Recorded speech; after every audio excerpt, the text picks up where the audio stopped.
Welcome to the Entail AI podcast. Discussions with marketing executives sharing their latest techniques for growing their businesses online. Hi, Amy. Very nice to have you on board the Intel podcast. So before we begin, if you could just tell a bit about yourself, your professional background. Okay. Yeah. So I'm a writer and a content strategist. I'm the SVP of Business Development and Marketing for Aria, which is a natural language generation and natural language technology company. But I've spent my life in either sales, marketing, or creating content. And so I'm pretty obsessed with generative AI. I'm pretty obsessed with the tools and watching the market and watching a lot of my fellow creatives panic. So that's how we ended up in this conversation, because it's what I think about most days. It's what I spend my weekends, scrolling through LinkedIn, looking at everyone's thoughts. And yeah. Okay. I mean, yeah, we had quite an interesting conversation. Went much longer than I anticipated. It was very interesting. So I had a lot of follow-up questions, but the main topic that I'd like to speak to today is really about, because it's really like your field of expertise, and it's also like the hot topic of how AI affects content creation. And we see in the market so many people responding in different ways to AI. On one hand, I think it's really cool that you can go into ChatGPT or other tools and just ask them questions and they provide answers. But I mean, first of all, I think one of the interesting points is, for me, I can say that ChatGPT, even though it's an amazing tool, it hasn't really changed my behavior and how I do my work that dramatically. I mean, it does help me here and there if I need to write an email and I have no idea. Usually I just prefer to write my emails myself. But Me too. sometimes if I need help, like coming up with titles for like an article I need to write, or so I want to generate like 10 different variations of titles, then I'll do it on ChatGPT. So how often do you think you use it? To be honest, Do you use it every single day? No, I don't. I don't use it Okay. every single day. I use it probably once a week, I guess. Okay. Yeah. And I use it never, but that's because I prefer Claude. Okay. Claude.ai, which is Anthropic's LLM. And for me, it writes more naturally. It's less inaccurate. And I just learned this morning when I was reading things, thinking about this podcast, that it's built on constitutional AI, which means it's inherently, supposedly, ethical, right? Okay. So I think it'll be interesting to see where ChatGPT ends up in the big picture, because it seems infallible now, but MySpace, Yahoo, I think about how at certain points, certain tech looks infallible, and then something comes along and replaces it. So I use Claude almost every day when I'm writing, and it never replaces my writing. It's more of a brainstorming tool. It might point. I use it a lot for bullet points on blog posts, where it might come up with something like, for instance, yesterday I asked it, what's the difference between an LLM and deterministic language model, which is what natural language generation is built on, right?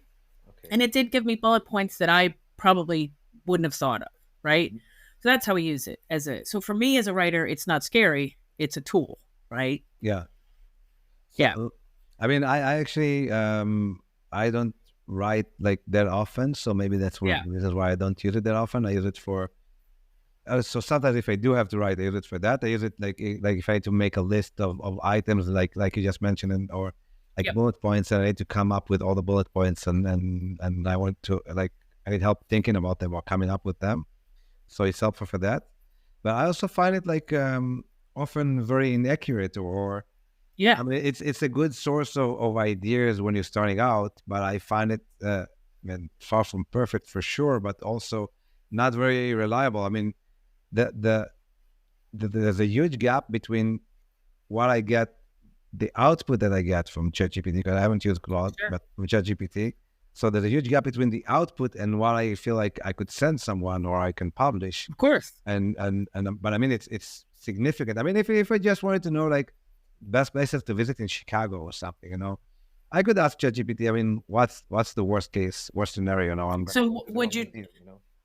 So I think this is a big issue because when it came out, they were calling it the Google killer, and it's integrated into Bing. I don't use it for that now, and it's funny. My daughter's Gen Z. I'm a Gen X. I consider us the first digital natives because when I was in high school, we had Apple computers, right? So I embraced technology quickly, easily, fluidly.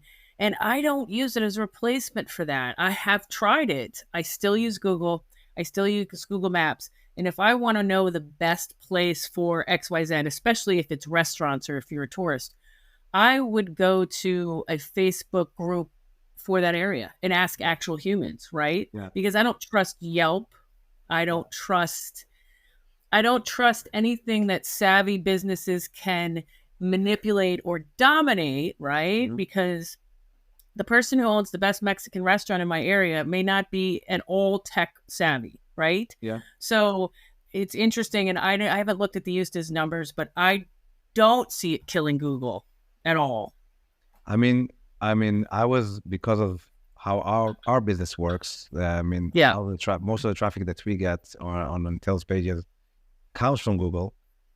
Okay. My main concern from the beginning was not really how it changes content creation, because from the beginning I didn't believe it could just go and replace content creation, like people present it somehow to be. Because the numbers just don't add up. If it's like printing money. We mentioned it last time. If you can print limitless amounts of money, it's worth nothing, right? It loses its worth. So it doesn't make sense that you'd have a tool, dump a list of 1 billion keywords from SEMrush or Keyword Planner, it doesn't matter.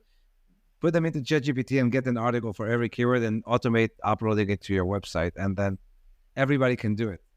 There's no reason for rules to index all of that. So in that sense, I was not worried about this replacing content writers, but I was more worried about how this is going to change search. If this changes the way Google shows search. And so I'm more, in that sense, I'm more concerned with, or not concerned. I'm just more kind of like curious, and then I follow how SG, how Google implements Bard into search, sure, and how the new search experience is gonna work, and how that will affect articles and so on ranking on Google. I know, and I don't think we know yet. But that's I think the impact on SEO is much bigger than it will be on great writing, right? Yeah.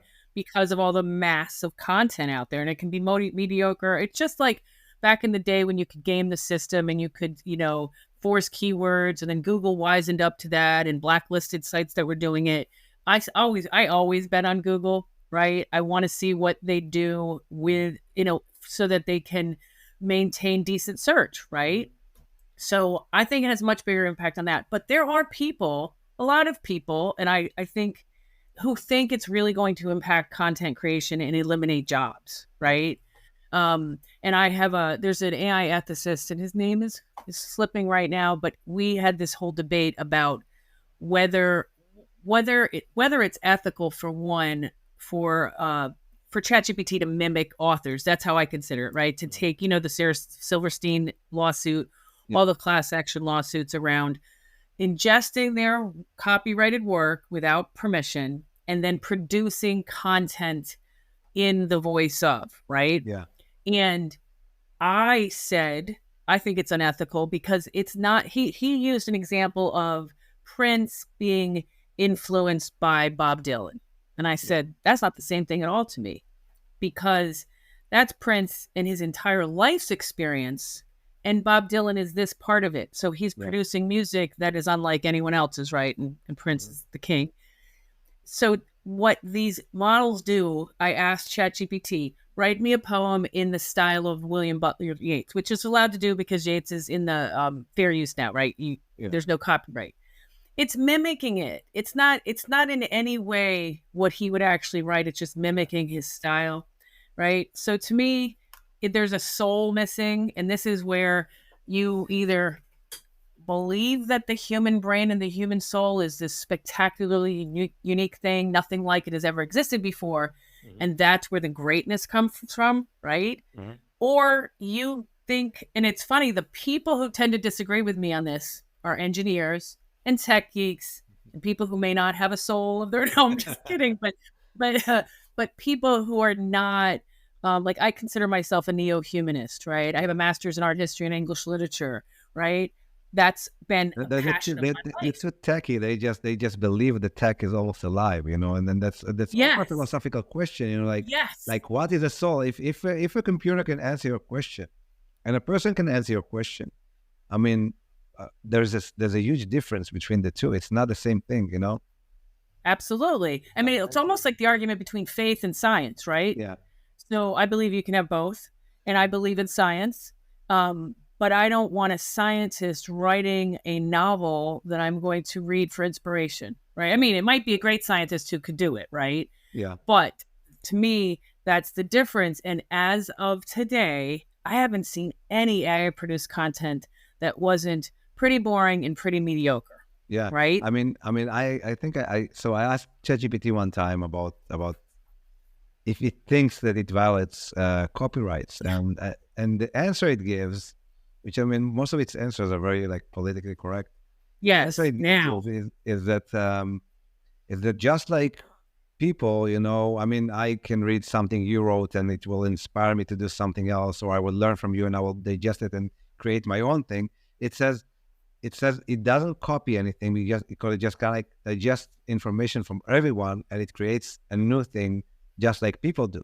okay. So that's I think that's. But it's being taught this because of the lawsuits. So before the lawsuits, it would give you a different answer. But now ask it if it will write something in the style of Sarah Silverstein, and it will tell you I cannot. Yeah. Right. Yeah. Right. So, I mean, I don't know where those lawsuits are going to come out. I think that the artists have a low chance of winning. Mm-hmm.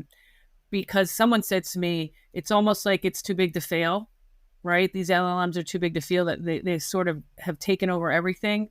Although a data scientist had said to me, when does ChatGPT get so big that it collapses in on itself? And I'm not technical enough to understand it, right? Yeah. But it has to do with what's happening on Google. So first of all, on one hand, before there were cars, there wasn't any regulation. There was no speed limit, right? So so regulation has to move along with technology, and the fact that you can read Yeats or anyone else, and it will inspire you to write something new, and it may be inspired by or even similar. You're a human. You're not able to read the entire internet and put everyone else on. Back out. Yeah, it's a different thing, and I think that's where a kind of a tax will maybe implemented. Where if companies can learn off of our work, and one company can basically replace millions of people with a model like this, they will have to pay back in a form of a tax. And if they don't, they will collapse the entire ecosystem, and that's also similar to what's happening with Google and search. Because if you just take and I think Google knows it very well, and I think that's why they're moving quite slowly with SGE. It's not just because of monetization. Of course, everything was very comfortable for them. They're making a lot of money off of search ads and so on. But it's not just that; it's the accuracy of the results. That's one, which is far from great. But the other thing is that they can't dry the source. If now Google has been for many years have been claiming or bragging or whatever that they increase the amount of traffic that Google sends to websites increases from year over year, it grows. Sure. And so if now they provide all the results, they learn from publishers, they learn from websites. You put an article about AI, they read that article, and Bart learns it, and if they don't send any traffic back to that article, why would you publish an article? In a way, think about if you compare the inventory that Google has is basically the entire internet's content, okay? If that inventory is comparable to what you have on Instagram in the form of images of breakfast or whatever people post there, right? So, there's also Midjourney, and ChatGPT can now generate images. So why should maybe Instagram should stop getting images from people and just post their own breakfast images, generate them. It will kill Instagram completely, and Google understand that, I think, Yes. They can't kill the internet. And But on top of that, and it's interesting because we have a videographer, a woman who develops, I don't know if that's the exact word, but she's also worried about, the AI tech that creates images and artwork. And I have yet to see artwork that looks human made to me. Perfection is, humans are not perfect, right? Right. This artwork can be too perfect, right? I agree. And so for me, it doesn't do anything for me, right? It's just like, okay, can any generative AI make something like Vermeer would make, or the Dutch masters? Possibly, but to me, to this day, it looks artificial. Now, will it become a tool that artists use, right? Like Illustrator? I don't know. Yeah.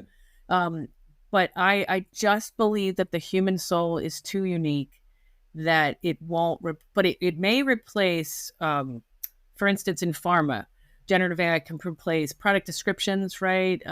It can do a lot of that. Of course, a lot of this has to be human monitored. So I read about an enterprise. It was actually a prospective client of ours that they stepped away from using our deterministic model. They tried to use an LLM.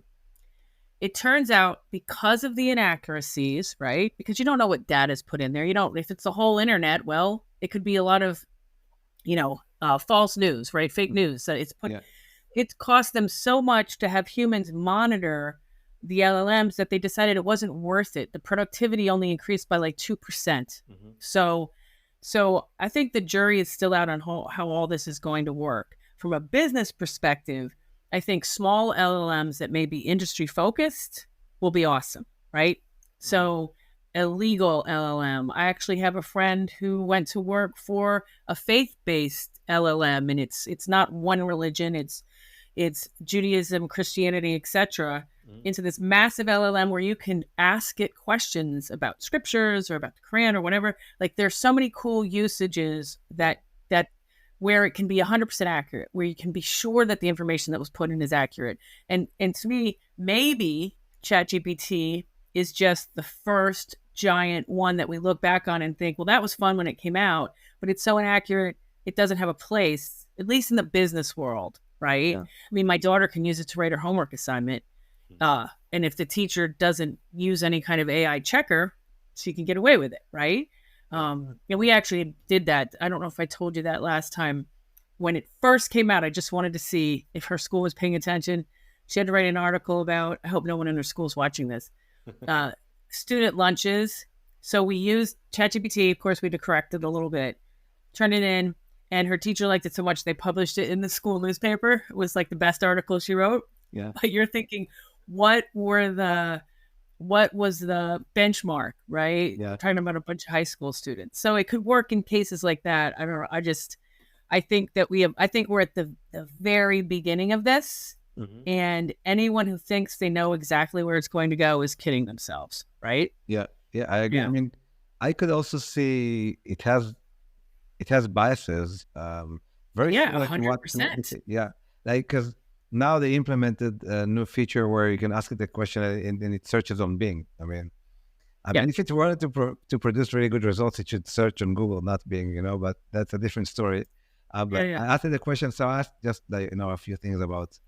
Asked it what stood out in the Hamas attacks on October 7th, and the answers were so biased. I mean, I was surprised. Like, everything that it said stood out was like the coordination of the attack, the scale of the attack.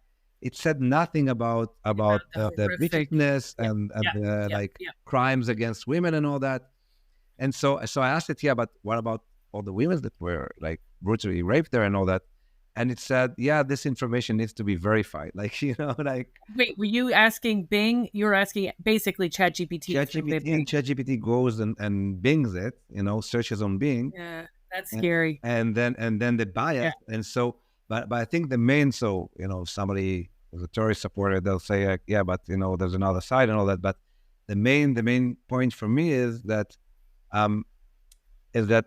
there are biases, because, like you say, if it's like quoting a verse from the Bible or whatever, that's easy. That's like hard. That's like structured information, right? There's no two ways about it.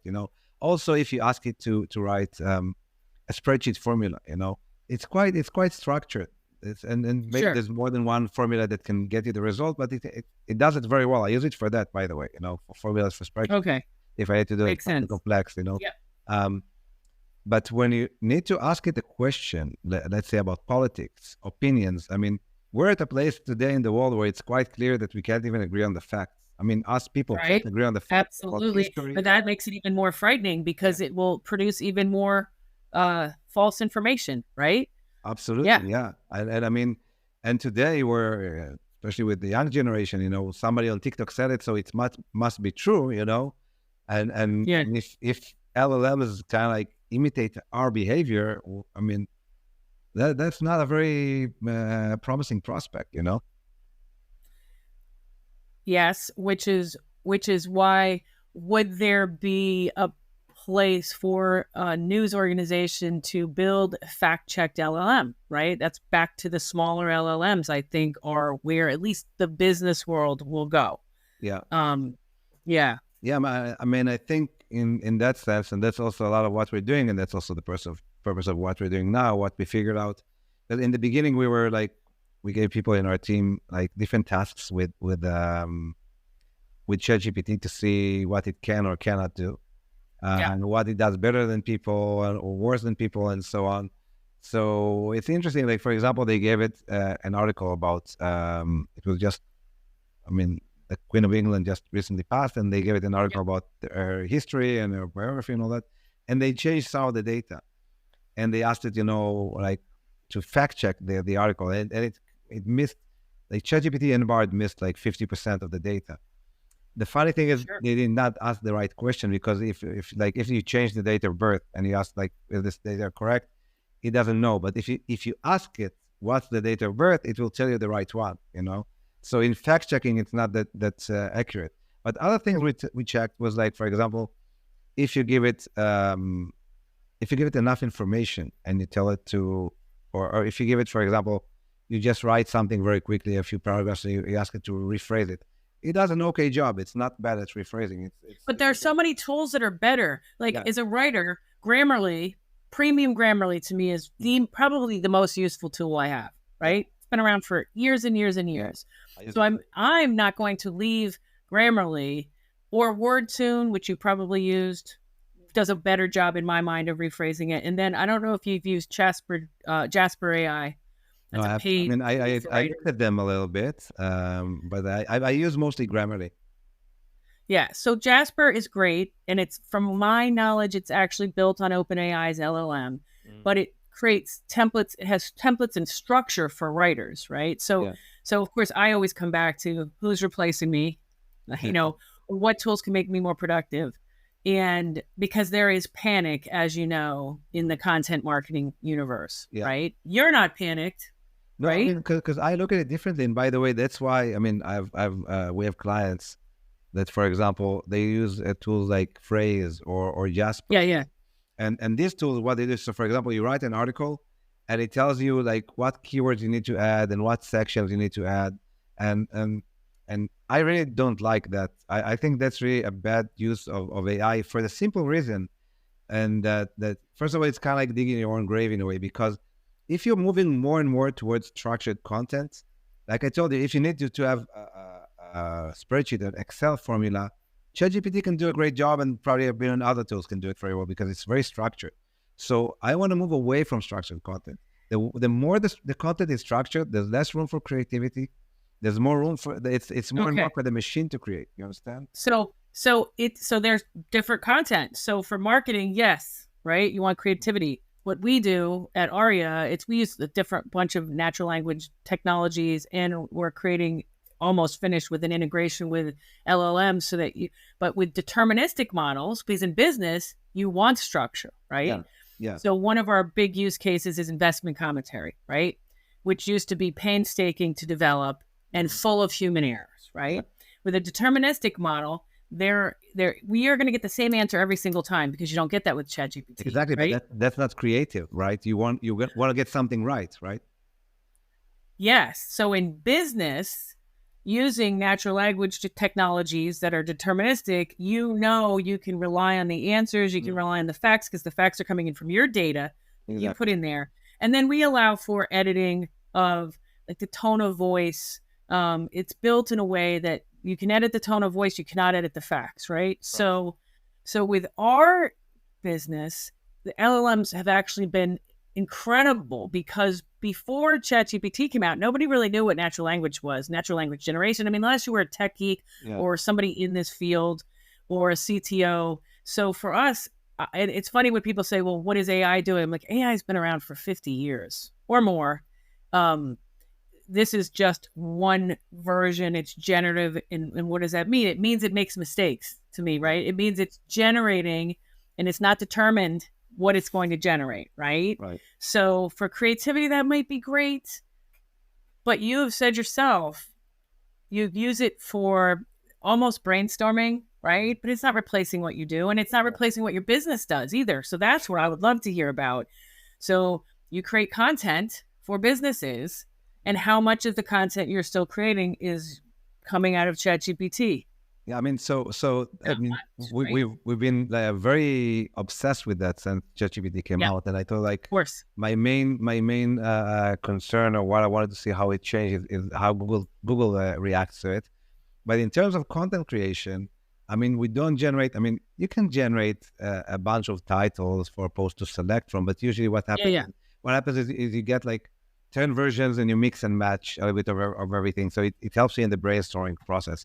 But it's very rare that you'll get like a perfect title out of ChatGPT that you'll use as is.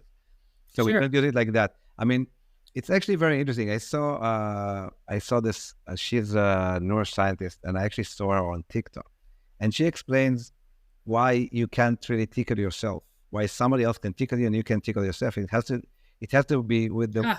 It has to do with the way the brain works. It needs to be a surprise. It needs to be like something unexpected. Okay, so if someone else tickles you, you can't expect what they do, because it's not you. Like, it's not the same brain moving one hand, tickling another hand. It comes from outside, so you can't predict it. And the same thing, for example, I kite surf, and I'm very bored already to like kite surf in flat water. I need to go out on waves because it's all the time changing. Like, I've been doing it for many years. I can't just go where it's flat. I need something that changes and creates like kind of like creativity, something that's interesting. And what we've realized, and that's why I told you like why we moved from, we're not creating contracts, we're not creating, we're creating content that needs to be like you say, like more creative. It needs to be informative and so on. And in a way, it's not really, we're not in entertainment, we're not Netflix, okay? But it needs to be informative and interesting. And what you've seen is, if it's too predictable, if it's too structured, people get tired of it. It becomes boring for them. It's like eating the same food again and again and again. Absolutely. And what you've seen is that we want to have, like, just like with this interview, we want to have talking points, because we want to know more or less what the topic is, what we want to speak about. But this level of unpredictability, okay, I don't know you yet. Okay, I don't know what your response is. I don't know if how this communication is gonna work. That's what makes it interesting, and that's what people like. That's why, I mean, reality shows work. I mean, you ask yourself, what do people like in the reality shows? But it's just an easy way of creating content that's engaging and interesting. They always put, like in like Big Brother, they always put the most provocative people at the same time, so they can start arguing and fighting and having sex and all that. Like, So ChatGPT is the reality show of LLMs, right? And then there will be more boring, structured LLMs that are more accurate, maybe less creative, maybe less fun. That's how I see it. I see ChatGPT like Love Island, right? Right? Yeah. And that's, I mean, it is interesting to see where this will go, but content marketers, okay, so a company that makes their money off of content marketing, right? Mm-hmm. What percentage of the content that was requested of you is for SEO value versus true lead gen, right? So I think if, as a content creator, if you're still making the distinction, then you're gonna be extinct in a way. Because you think that the LLMs will produce the SEO content. Not just because of that, because I think what happens is, the quality of your content needs to improve because of AI. It's not that now you can mass produce content. On the contrary, because AI can mass produce content and because people are now using it to mass produce content, then most of the content they produce is boring. I mean, go on That's what's Netflix, happening, though. That's exactly what's happening. But I mean, log into Netflix, go on Netflix. Most of what's on Netflix, you're not going to watch. That's right. It doesn't matter that they have like a billion TV series, you're not going to watch it. It's not, you don't find it interesting, but you may go to, and that's one of the advantages on Netflix, you may find a Korean TV series and you've never watched anything Korean. And all of a sudden it's very interesting because it's so different. It's so special, it's like, and it's not necessarily about the quality of the footage or whatever. But you're talking about a human searching. So I go to Netflix and it knows I like British period stuff, right? So it's going to put a lot of that up, right? And I'll find things that I wouldn't have found without Netflix. But I think about it for organic search, right? So my boyfriend owns a kayak business, tour guide business, right? Yeah. Luckily, his competitors have no idea about SEO, most of them SEO or any kind of organic. So I have used Claude to create blog posts about kayaking in Sarasota Bay, and it helps for organic search, right? Now I edit it, of course. I make it as interesting as I can, but I'm posting one a week, because I know his competitors, most of them don't even know what a blog is, right? Yeah. So that's the impact that worries me the most. Yes, I can always produce better, more interesting content. But if somebody's weaponizing an LLM to produce endless keyword stuffed, and this is where I watch, what is Google going to do? Google's too smart for this. They're not going to let. I can show you. Google has tools. Okay. Google has tools to fight with Gen AI content. It's not. In the beginning, it was about Gen AI, like people spoke about it, but it's not about that. It's about content inflation. I mean, 20 years ago, I mean, if you did 20 years ago what you're doing now for your boyfriend's kayak business, and you would just blog, you could become like a millionaire just from blogging. Yeah. And then everybody figured that out, and content marketing like really took off, and content inflation started even before ChatGPT. A lot of the inflated writing happened in Asia, for example. Oh, sure, of course. You go to Upwork or Fiverr, and you hire someone for $5 to write. Yeah. Yeah, exactly. Yeah. But then what happened now is that Google doesn't have like unlimited resources. So it can't just, I mean, if you go on Search Console and you look at every website and you can check, there's a few things. One is you can check for non-indexed pages. You'll see pages that are crawled, not indexed, or discovered, not indexed.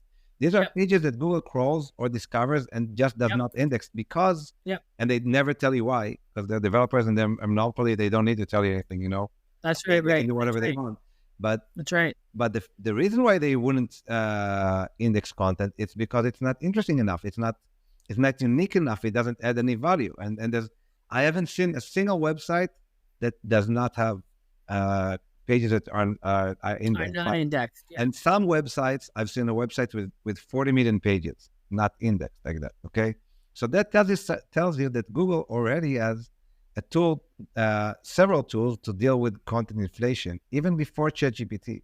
And now if people or website or whatever, like I say, weaponize ChatGPT to create unlimited content, what will happen is Google will stop indexing content that doesn't have value. Eventually, Google says, okay, everybody's going to use AI in their content creation in one way or another. Maybe it's just brainstorming. Maybe they're going to use it to generate stuff. We don't know. Eventually, what they're looking for, and Google is a company that deals with keywords. That's their business, search. And when they name their updates, usually the names are quite accurate. And they had an update, was quite a while back. They called the helpful content update. And they speak about helpful content, and that term, helpful content, is very accurate, because eventually Google's business relies on you finding what you want on Google. If you can't find it, you're going to go somewhere else. And they must provide you with better results than ChatGPT, and they do. Much better results. I mean, you did leave Google for ChatGPT, or you haven't yet, okay? And so or for Bing.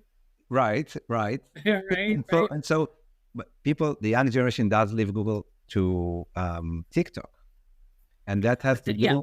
That has to do. That's also why we're doing more and more video, because we strongly believe that I mean, you can already see that most of the world's attention now is on social media. People watch a lot of videos, and most of the videos they watch is on social media. They watch it, especially the young generation, but most people watch more videos on more video time on their phones than on TV or laptops. Okay, Yes, so definitely TikTok. yeah. Yep. And so TikTok answers a lot of questions. It's more like a discovery experience than a search experience, okay? Even though you can search there as well. But Google will also have to deal with that. But eventually, Google can't just index every bullshit the people Yeah, get, exactly. obviously. So for that reason, the quality of the content will have to go up because you want to rise above the noise. You want to stand out. But so there was a tool in the early days of ChatGPT called AI Cheat Checker that Check can't remember. like AI generated.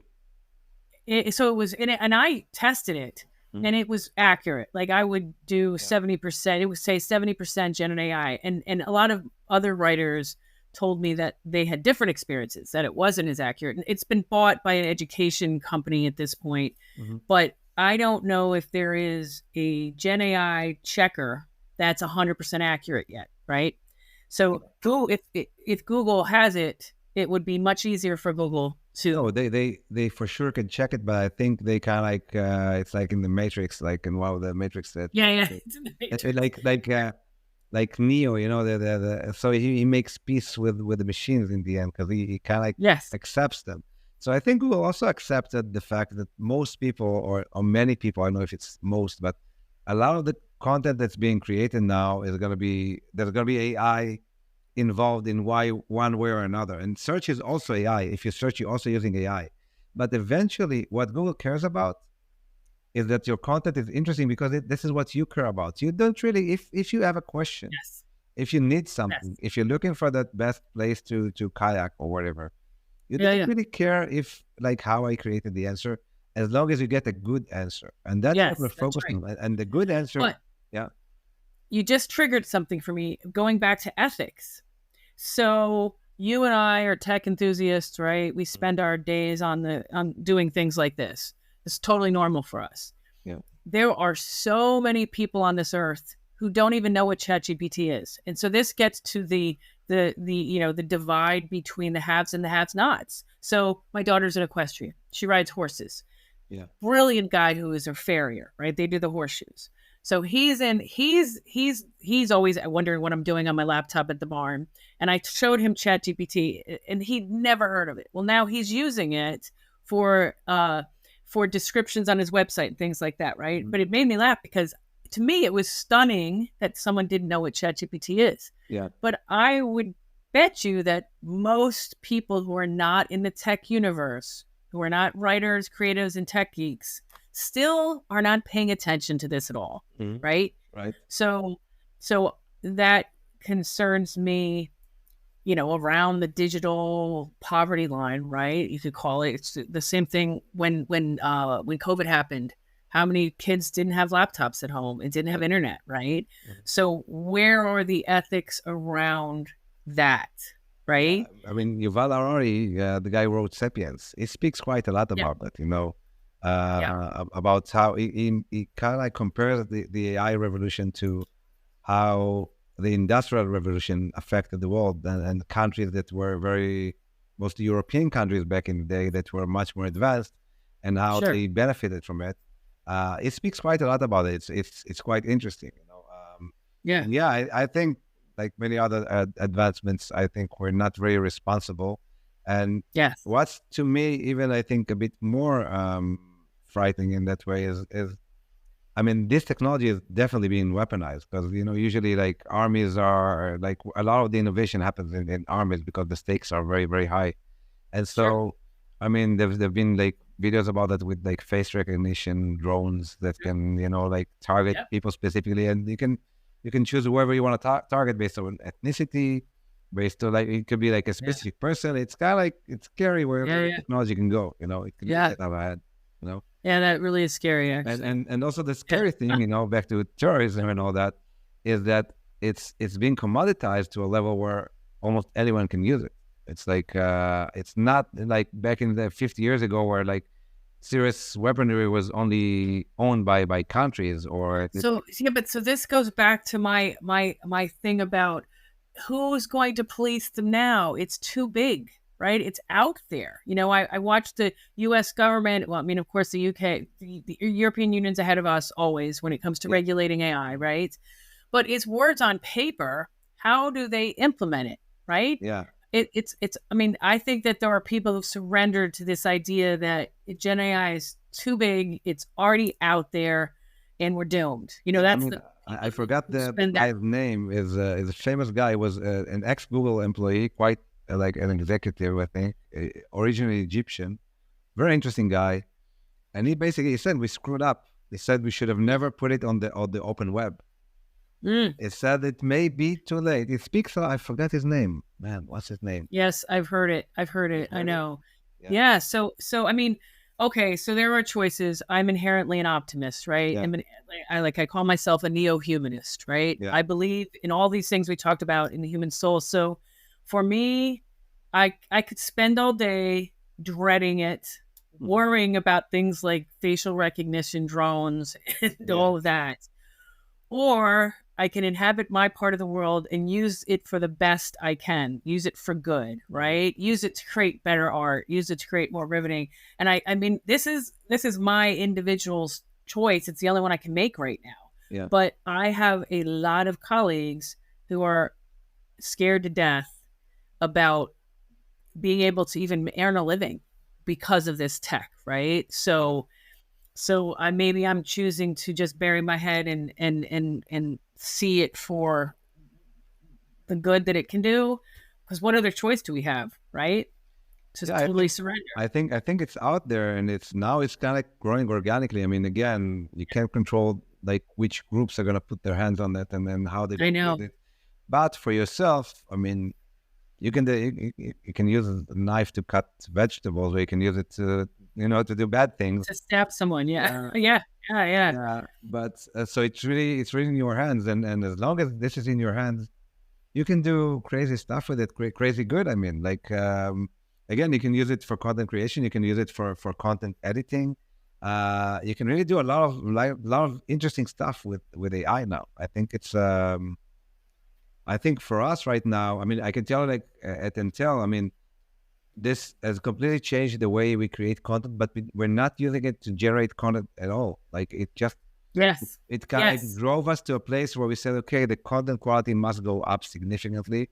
We don't want to use people who just summarize, like kind of like the role of a content writer that just goes and summarizes from other people's articles. This is basically gone, but this was not that interesting before. That's right. Content is just like, I think, what we're doing now in a way where you find somebody who's a professional. So, for example, I'll explain to you like our thought process. So we said, okay, so all businesses need content in their marketing. I mean, even if you send a text message, a notification, one line is content. So all businesses need content, and content is quite difficult to generate for businesses, because for the content to be interesting, the executives in the business need to create it. If you're a B2B company and you need to create your own if I generate an article for you with ChatGPT, there's no way you're gonna publish it. Okay, you're gonna throw me like. That's right. That's right. So the knowledge and the expertise that you need to have there is quite profound. And the problem for businesses is that their executives cannot spend time on content creation because they're too busy and their time is too expensive. So that's one aspect of it. And another aspect is that like the currency that you have as a business, because you're not creating content, like you're not Netflix, okay, you're not into entertainment. If you create content, it's usually to help your customers, to inform them, to educate them, to help them solve the challenges and so on. So your content needs to be more than anything else. It needs to be interesting.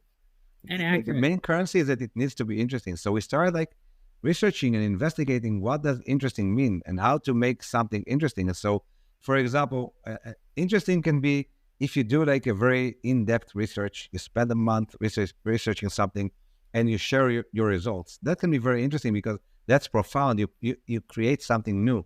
Something like again, this example from like it's a surprise. It's something new. It's something I did not know before. So interesting. Also with jokes, it has to be fresh. It has to be new. Otherwise, it's not funny, right?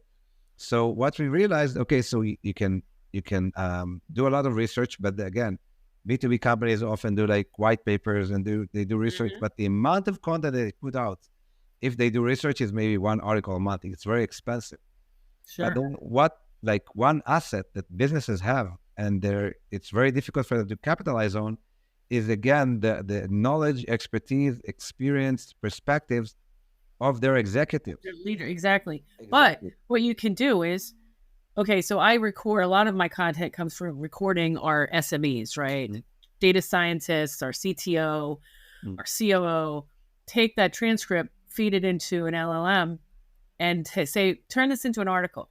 Yeah. So that's because those transcripts are painful. The team's transcripts can be painful to read.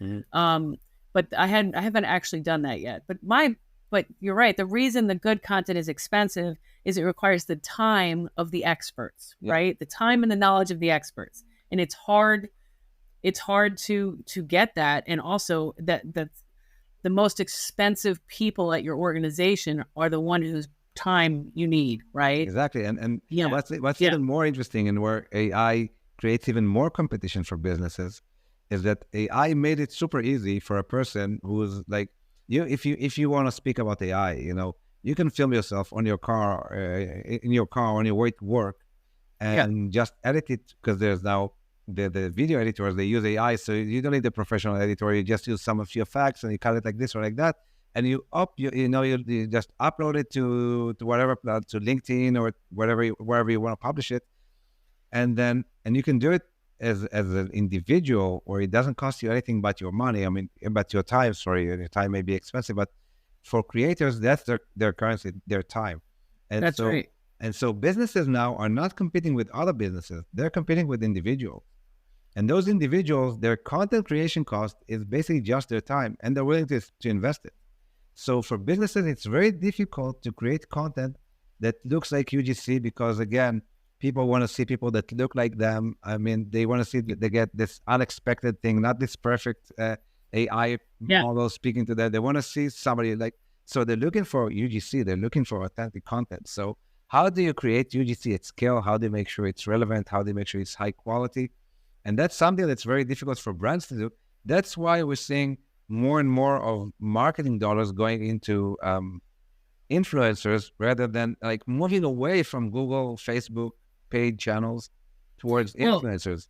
Especially when you're targeting the Gen Z, that is on TikTok all day long, right? But even for yourself, you're exposed to content. I mean, on LinkedIn, on YouTube, maybe on Twitter, maybe through messages that somebody sends you, maybe in an email, maybe something at work. You're exposed to a lot of content that's being shared on social media. And this content, the content that you consume, most of it right now, I mean, you can watch a series, when you're, before you go to sleep at night or something. But most of the content that you consume now is more like UGC, is more like people like you and I, and their perspectives, what they think about, what they feel, what they experience. That's what you care about. That's not, and that's the trend. And that's completely opposite to ChatGPT. So exactly. But ChatGPT or whatever AI can be used to edit that content in that way. But the core essence of the content is the human experience. It's really that, and that's not AI. And that brings you right back to me being a humanist and believing that I just don't think it can beat us. If you look at it from the creative perspective, right? It can help us. But I just don't think it'll replace us. Not at this level that you're talking about, right? Yeah. I can tell you, we even use it now in creating. Let's say if you want to, on LinkedIn, you can publish, you can post a video, but you can also post text.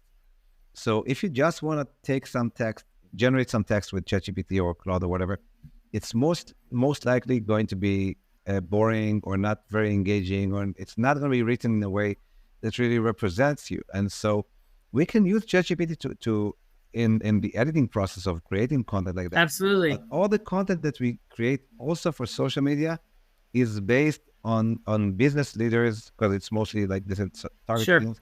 So business leaders and their perspectives. It must be based on that. Otherwise, it's not. It doesn't do the trick. That's right. That's right. I think we agree. I mean, Yeah. you know, it would be interesting to have this conversation in 6 months, right? Because these advancements have gone so fast. To see if either of us have changed our minds, I doubt it, but we'll see. Right? Yeah, I mean, it's exciting, you know, to see what happens. I mean, the market is changing very quickly. Yeah. But you know, when the market is volatile, there's a lot of opportunities. That's true. Because people respond to it differently. I think again, I think we spoke about this before, about how similar this is to other bubbles that happen in tech or in crypto, for example. And it's always the same phenomena, you know, like history repeats itself, you know. So like, okay, let's buy this coin or that coin, and it's like this quick rich instant rich, like stuff. It's like it's the same stuff. I'm gonna publish like 1 million articles with ChatGPT. If you're doing something that everyone else is doing, you're not gonna stand out. And it's about standing out eventually. That's right. That's right. That's right. And some of my favorite writers and marketers that I follow are definitely risk taking, right? Incredibly creative, and they will say things that I don't expect. There's a guy named Dave Harland. He's a copy guy, right? Yeah. He has his own business. He has this Friday newsletter that cracks me up because he usually is making fun of someone who spammed him, right? But it's so comical, so clever, so quick. No one replaces that, right? No technology replaces that. So yeah, the cream will rise to the top, right? Yeah. Good content. It's always like that. I mean, eventually that's the and it's not new. It's always been like that. Yep. So, Yep. So we should connect again though and see where we're at 6 months down the road. Yeah. Right. I agree. Yeah, it's been very interesting. I mean, there's a few other topics I'd like to speak to you about because you're very fluent in these topics. But it was very good. So first of all, I'd like to thank you. Thank you for having me. Yeah.